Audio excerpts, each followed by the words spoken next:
When you carry mango to give your Jamaican friend. Miss Mavis, Oh, Merlin could have won so early in the morning. And Cat not even put on in drawers yet.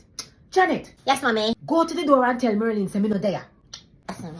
Hi, Auntie Marlene. Evening, Janet. Where's your mother? Mama said to tell you she not there. I beg you just let me in here. Miss Mavis. Yes.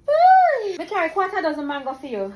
And what kind of fluxy mango them here? They don't want go 3 mango you really carry come give me. Mavis, how much is quarter dozen, Mavis? Yeah, well, me understand that, but when you say quarter dozen, it sound like enough. You say when you override, you can't use make juice anyhow. So what me fi do with 3 mango? Cause by the time, say when you're 2 green, can't use make gravy anyhow. Can't cut up this and use make salad. I guess something can go on for them. This is when you're tough, can't use stone dog. I'm ask John Tree, you take your mango them off. I don't teeth your teeth for mango them and carry come give me. Cause me don't want no crasses Mavis, come me down no in the mango house. fan, Next no. thing they go recognize the mango through my kitchen window. I'm ask right tree, you get them off. Me no here for you, I'm ask right now. Because I know say when you see me over here, I would try. Hope you me and there something. I mean I eat from people. Well, you're not for eat none then. I don't know why you think say me will I eat from you.